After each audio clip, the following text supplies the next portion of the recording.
ને કોઈ પાસે કંઈ યાચના કરવી હોય તો આપણે એના વખાણ કરીએ ને, જોઈતું હોય તો વખાણ કરીએ ને. એમ સુત પુરાણી પાસે શૌનક ઋષિઓ વખાણ કરે છે, તમે કેવા, તમે કેવા. અજ્ઞાનને દૂર કરે એવી કથા સંભળાવો, અંધકારને દૂર કરે એવી કથા સંભળાવો. અહીંયા શું વાત છે ખબર છે? શ્રોતા અને વક્તા એની શ્રદ્ધા છે. જો અત્યારે તમે બધા એટલા બધા શાંત બેઠા છો તો આપણી કથાનો પ્રવાહ કેટલો ગંગા જેવો ચાલ્યો જાય ને આમ. એટલે તમારી શ્રદ્ધા છે વ્યાસજીમાં. અહીંયા આ વ્યાસપીઠ છે એમાં. મને આજે કહેવામાં આવ્યું છે, હસમુખ મહારાજ તમે બધાને હાથ જોડજો, કોઈને નમતા નહીં, કે વ્યાસપીઠ કોઈને નમે નહીં,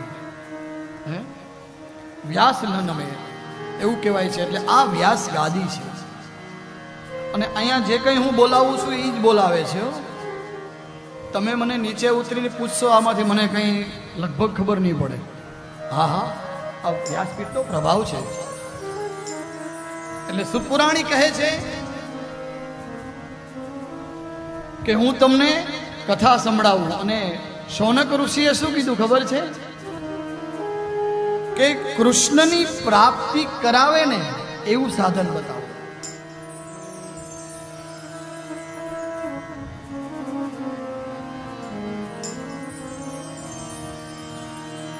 અજ્ઞાનનો નાશ કરે. સુજી અમારા કાનમાં રસાયણ જેવી કથા, એવી કથા અમને આપો. અને નિચોડ, શું કીધું? નિચોડ. એક્ઝામ્પલ, આપણે કોઈ ડોક્ટર પાસે જઈએ અને આપણે એમ કહીએ અમને માથાની ગોળી આપો, એટલે એ માથાની ગોળી આપે. પછી આપણે એમ કહીએ કે તાવની ગોળી આપો, તો એ તાવની ગોળી આપે. પણ તમને એ ડોક્ટર એમ કહે કે હું તમને એક ગોળી, આપણે મજા પડી જાય? ન પડી જાય? હા કે ના? પડી જાય ને. એટલે અહીંયા શૌનક ઋષિએ એમ કીધું કે સુતજી અમને નિચોડ કયો. નિચોડ કથાઓ તો બહુ સાંભળી, હવે એનો નિચોડ કયો અમને.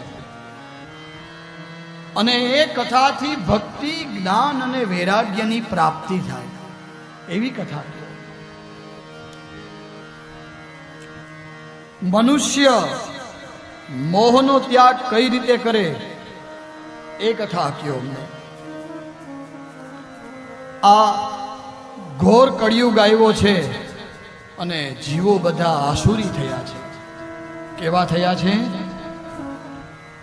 ભાગવતજીમાં એક વાત સરસ મજાની છે. અસુસુ રમંતે ઇતિ અસુરા.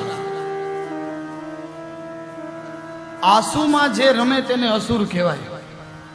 અસુર એટલે આપણી ભાષામાં નાવું નહીં, ખાલી ખાય અને સૂતું જ રહેવું, એને અસુર જ કહે ને આપણે. અને આ કલિકાલ,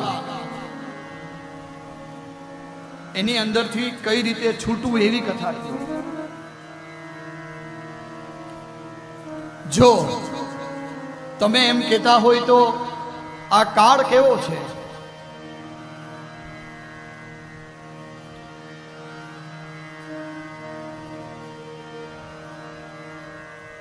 જો વાઘ હોય ને, વાઘ એ આવે તો શું નાખે?